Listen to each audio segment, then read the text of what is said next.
नमस्कार प्रेक्षकांनो, या मालिकेच्या आजच्या भागामध्ये अतिशय जबरदस्त आणि रोमॅन्टिक असा ट्विस्ट येणार आहे आणि त्यामध्ये आता स्वानंदीच्या लग्न सोहळ्यामध्ये मलिका आता कोणकोणता डाव रचते आणि त्या डावात आता स्वानंदी ही समरसोबत आता कशी त्या डावाला उधळून लावते हे या व्हिडिओमध्ये आपण बघूयात। तर त्यामध्ये आता मलिकाने मोठा डाव रचून आता मंदाकिनीला आता सोन्याच्या बांगड्या दिलेल्या असतात आणि त्याच वेळेस इकडे आता मलिकाच्या त्या मैत्रिणीने मेहंदीमध्ये पाणी टाकलेलं असतं। ते बघून आता सगळेजण म्हणतात की आता काय करायचं। तेव्हा मंदाकिनी म्हणते की बदलूयात ना मेहंदी, आणि पटकन त्या मेहंदीचे भांडे घेऊन आता ती मुलगी आतमध्ये जाते। तेवढ्यात आता मलिका म्हणते की बरं, आता बराच वेळ झाला, घरचे वाट बघत असतील, मी सुद्धा येते। मंदाकिनी म्हणते की अहो असं कसं, तुम्ही तर काहीच घेतलं नाही। मलिका म्हणते की आता काय घ्यायचं। स्वानंदी मलिकाकडे बघते आणि मलिका आता तिथून निघून जाते। इकडे आता राजवाड्यांच्या घरी समरच्या हातावर आदिरा मेहंदी काढत असते। मेहंदी काढत असताना आता समर त्या मेहंदीकडे बघतो आणि म्हणतो, आदिरा आता बस झालं, माझ्या हातावरती मेहंदी काढू नकोस, झाली तेवढी काढली, पुरे झाली, आता तुझ्या हातावरती मेहंदी काढ। हसतच आता आदिरा म्हणते की हे बघ पिंट्या दादा, आपण तुझ्या हातावरती जी मेहंदी काढली ना, त्या मेहंदीमध्ये आपण थोडं तरी एडिटिंग करू शकतो। आणि पटकन आता आदिरा म्हणते की चला ठीक आहे, आणि आता आदिरा तिच्या हातावरती मेहंदी काढू लागते। ते सगळं बघून आता निकिता म्हणते की हे बघ समर, हे बरोबर नाही आहे बरं का, आम्ही ना तुझ्या मेहंदीच्या कार्यक्रमात बोर होऊ राहिलोय। समर म्हणतो कसं काय, तर फक्त मेहंदीच्या कार्यक्रमात मेहंदीच असते असं नाही आहे, डान्ससुद्धा करावा लागतो नवरदेवाला। हे बघ आनंद, तू म्युझिक लाव।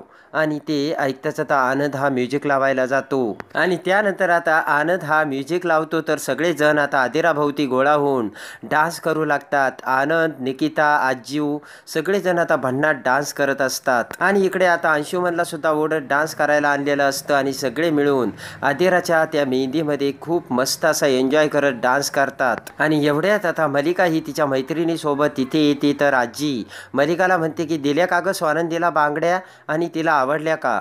मलिका आता चेहरा पाडत म्हणते हो हो दिल्या ना आई, बांगड्या सुद्धा दिल्या। आजी म्हणते की काय गं पण मलिका, तू चेहरा का पाडलास असा। मलिका म्हणते की कुठं काय, काही नाही। मलिका म्हणते त्याचं काय आहे ना, जाण्या येण्याची खूप दगदग झाली ना, त्यामुळे थोडासा चेहरा पडलाय। आता इकडे मंदाकिनीच्या घरी खूप छानपैकी आता स्वानंदीच्या हातावर देखील मेहंदी काढत असतात आणि त्याचबरोबर अंजली आता तिचा सेल्फी आणि तिचे फोटोजसुद्धा काढत असते। आणि तेवढ्यात आता मेहंदी काढून होता क्षणी सगळेजण खुश होतात। तर दुसऱ्या दिवशी आता स्वानंदी ही बाहेर येता क्षणी सुस्मिता तिच्या हातावरती रंगलेली मेहंदी बघते। खूप खुश होऊन आता सुस्मिता म्हणते की अगं ताई, बघितलं का तुझ्या हातावर मेहंदीचा किती सुंदर रंग चढलाय। तेव्हा आता इकडे स्वानंदी म्हणते की शरीरामध्ये जर उष्णता वाढली ना तर मेहंदी रंगू शकते, त्याचा काही फारसा इफेक्ट नसतो। सुस्मिता म्हणते की नवऱ्याचं प्रेम आहे म्हणून मेहंदी रंगली, तुला कळतंय का ताई। तर स्वानंदी म्हणते तसं काही नसतं। स्वानंदी म्हणते की खरं कारण काय आहे माहिती आहे का, त्यांना जर बघितलं तर माझ्या डोक्याचा पारा एवढा चढतो ना, आणि त्यामुळे त्या उष्णतेने ही मेहंदी रंगली असेल। आता इकडे समरच्या हातावरची मेहंदी आजी बघते आणि म्हणते की अरे पिंट्या, तुझ्या हातावर सुद्धा किती सुंदर मेहंदी रंगली रे, मला ना हे सगळं स्वानंदीचे तुझ्यावरचं प्रेम दिसतंय बरं का। तेव्हा आता समर म्हणतो आजी आता हे सगळं सोडून दे ना, आणि मला पिंट्या वगैरे म्हणणं हे देखील आता तू बंद कर। समर म्हणतो की आता आजी मीटिंगमध्ये असे रंगलेले हात घेऊन जाऊ का मी, सगळेजण माझ्यावरती हसतील। आजी म्हणते पिंट्या असं काही नसतं। आजी आता हसू लागते। तेव्हा आता पिंट्या म्हणजे समर म्हणतो की आजी तू हसतेस काय, त्या आदिराचं काय ते तेवढं करून घे, मी आलोच। आणि आता समर तिथून निघून जातो। आता इकडे दुसऱ्या दिवशी पटकन मंदाकिनी ही किचनमध्ये येते आणि स्वानंदीला म्हणते की हे बघ मला त्या बांगड्या घेऊन जायचे। तर तेवढ्यात मंदाकिनी थांबते। स्वानंदी म्हणते कोणत्या बांगड्या, तर मंदाकिनी म्हणते की अगं नाही, त्या बांगड्यावाल्याला बोलवायचे ना, बांगड्या भरायच्या। तेव्हा स्वानंदी म्हणते ठीक आहे, आणि पटकन आता त्या बांगड्यांची पिशवी घेऊन मंदाकिनी तेथून जाऊ लागते। स्वानंदी म्हणते सांभाळून जा बरं का, तर मंदाकिनी म्हणते हो। आता इकडे रस्त्यावरती येत पुन्हा मंदाकिनी आता मलिकाला फोन लावते आणि म्हणते की मी स्वानंदीच्या बांगड्या गहाण टाकायला चाललेत, पण हे तुम्हाला आवडेल का। तेव्हा आता हसतच मलिका म्हणते का नाही आवडणार, तुम्हाला गरज आहे अहो पैशाची। मंदाकिनी म्हणते की पण उद्या जर हे स्वानंदीच्या आजी सासूला जर कळालं तर त्यांना राग नाही येणार का। तर मलिका म्हणते नाही नाही, त्यांना कशाला राग येईल। मलिका म्हणते त्यांना आता वयोमानानुसार कमी दिसायला लागलं, आणि समरची तर काळजी तुम्ही अजिबात करू नका, कारण त्याला यातलं काहीच कळणार नाही। पण तुम्ही याचा विचार करा ना, ह्या लोकांच्या समोर जर तुम्हाला देणं घेणं जमलं नाही तर उगाच लोक तुम्हाला नाव ठेवतील बरं का. मंदाकिनी म्हणते की अरे बापरे, ते सुद्धा बरोबर आहे. मलिका म्हणते मग नका एवढा विचार करू, तुम्हाला पैसे मिळतात ना तेव्हा ते पैसे गुपचूप घ्या. मलिका म्हणते मी तुम्हाला सांगते कुणाला काहीच कळणार नाही. हळू आवाजात आता मंदाकिनी म्हणते की मला ना काहीच कळत नाही, आता ह्या बांगड्या कुणाकडे जाऊन मी गहाण ठेवूयात. पटकन आता मलिका म्हणते माझ्या ओळखीचा एक सोनार आहे, मी त्याचा ॲड्रेस तुम्हाला देते. मंदाकिनी ते ऐकताच आता खुश होते आणि म्हणते की तुम्ही माझ्यासाठी किती करता. तेव्हा मलिका म्हणते की मला तुम्हाला पैसे द्यायला जमले नाही, तेव्हा तुमच्यासाठी तर मी एवढं करूच शकते. मंदाकिनी म्हणते की चला चला मला लवकर पत्ता पाठवा बरं का. तर मलिका म्हणते हो हे काय पाठवते. आता मलिका फोन ठेवत म्हणते की आपलं काम झालं. आणि इकडे आता स्वानंदी नवी साडी घालून तयार झालेली असते, तर अंजली आणि तिच्या मैत्रिणी सगळ्याजण खुश झालेले असतात. तर तेवढ्यात रोहन आणि स्वानंदीचे बाबा सगळं सामान घेऊन येतात. तर स्वानंदी त्यांना म्हणते की नारळ आणला का. तर स्वानंदीचे बाबा म्हणतात आहेराच्या साड्या नारळ वगैरे सगळं काही आणलंय नंदू. स्वानंदीचे बाबा म्हणतात की आम्ही या सगळं सामान आतमध्ये ठेवतो, तुम्ही तुमचा कार्यक्रम सुरू करा. तर स्वानंदी म्हणते ठीक आहे. पटकन आता सगळ्याजणी खाली बसतात आणि आता त्या सगळ्या बांगड्या आता समोर ठेवलेल्या असतात आणि त्याच्यामध्ये नारळ ठेवलेला असतो. पटकन स्वानंदी म्हणते की आपण आता चिवड्याची पूजा करून घेऊयात. तर पटकन अंजली आणि सगळेजण आता त्या चिवड्याला हळदी कुंकू वाहतात आणि पटकन आता ते हळदी कुंकू लावता क्षणी स्वानंदी पाया पडते. तर अंजली स्वानंदीला थांबवत म्हणते एक मिनिट, अगं चिवड्याच्या अगोदर सोन्याची बांगडी हातात घालायला लागेल ना गं स्वानंदी. सुस्मिता म्हणते बरोबर आहे, त्या सोन्याच्या बांगड्या आईला दिल्यात पण आईने कुठे ठेवल्यात काय माहिती. अंजली म्हणते की ताबडतोब त्यांना फोन कर. तर स्वानंदी ही फोन करते पण आता मंदाकिनी फोन उचलायला तयारच नसते. आणि इकडे आता स्वानंदी म्हणते की कदाचित आई ही ॲटो रिक्षामध्ये असेल. इकडे आता मंदाकिनी मलिकाने सांगितलेल्या त्या ॲड्रेसवर त्या ज्वेलरीच्या दुकानात आलेली असते आणि त्या ज्वेलरीमधल्या माणसाला त्या बांगड्या दाखवते. तो माणूस आता त्या बांगड्या खऱ्या आहे की खोट्या हे चाचपून बघतो. मंदाकिनी म्हणते की अहो खऱ्या आहेत आणि ते समर राजवाडे आहेत ना, मलिका राजवाडे, त्यांनी मला इथे पाठवलंय. आता तो माणूस मलिकाला ओळखतो. मंदाकिनी म्हणते की त्यांनी मला सांगितलं तुमची आणि त्यांची ओळख आहे म्हणून. तो माणूस म्हणतो हो हो, बऱ्याच वेळा ते इथे येतात. आता मंदाकिनी म्हणते की त्यांचा पुतणे आहे ना समर राजवाडे, त्यांच्याबरोबर माझ्या मुलीचं लग्न होणार आहे. मंदाकिनी म्हणते की तुम्ही त्यांच्याशी बोलता का, मी फोन लावून देते. तो माणूस म्हणतो की नको नको. आणि त्यानंतर तो माणूस आता पटकन पेपर्स तयार करतो आणि त्या पेपर्सवर मंदाकिनीची साईन घेतो आणि मंदाकिनीला 10 लाख रुपये देतो.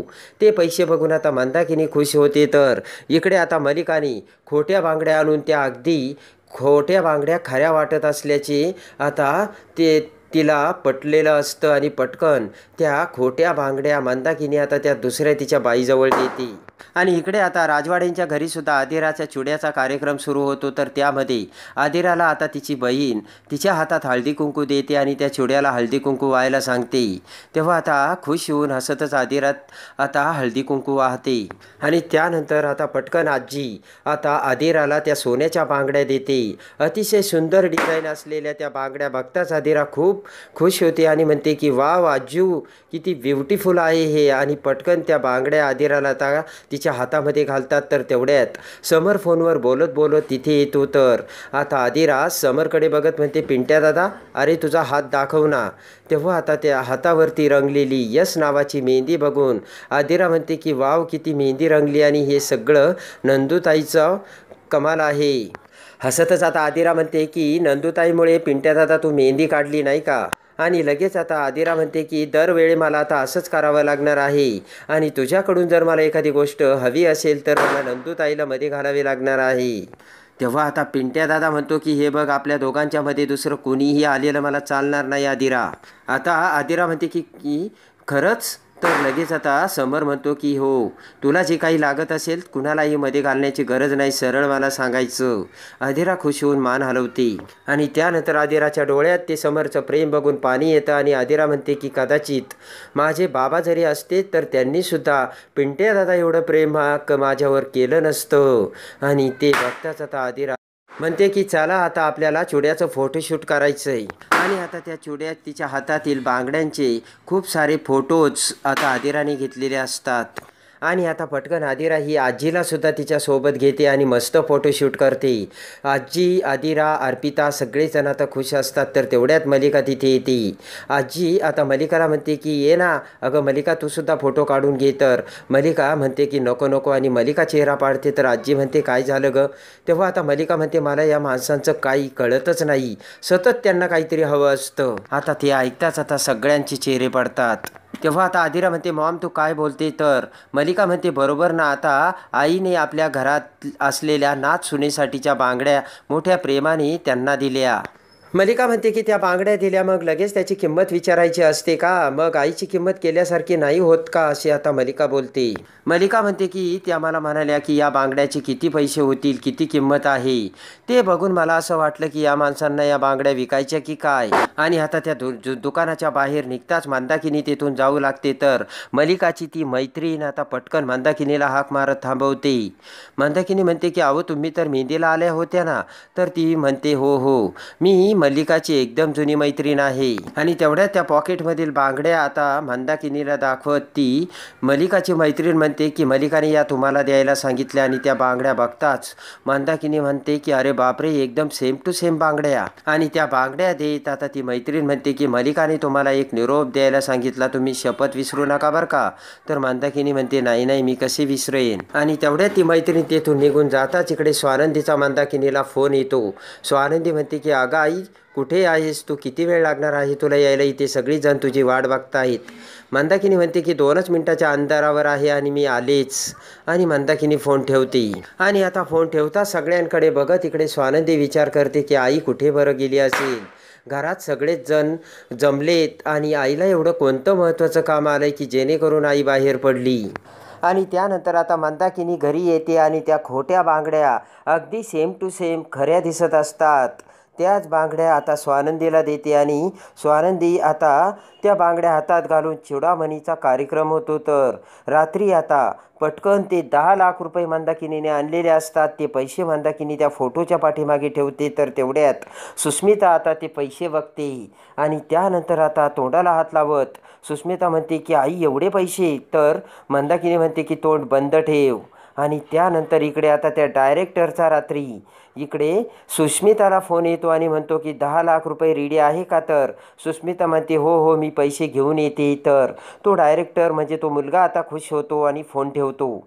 इकडे आता रात्री सगळेजण झोपलेले असताना पटकन सुस्मिता आता त्या फोटोमागचे 10 लाख रुपये घेते आणि पर्समध्ये ठेवून आता पटकन सगळ्यांचा डोळा चुकून आता बाहेर जाऊ लागते. पण त्याच वेळेस आता समोर स्वानंदी ही बसलेली असते आणि एकटक नजरेने स्वानंदी आता सुस्मिताकडे बघते. तर आता स्वानंदीने सुस्मिताला रंगे हात पकडलेलं असतं. तर आता ते 10 लाख रुपये आता सुस्मिताकडून घेऊन स्वानंदी आता त्या पैशाचा कसा छडा लावते आणि मंदाकिनीने केलेले ते भयानक कर्म कटकारस्थान आता कसे आता स्वानंदी समोर आणते हे बघण्यासाठी आणि या मालिकेच्या डेली अपडेटसाठी आपल्या चॅनलला लाईक करा, सबस्क्राईब करा.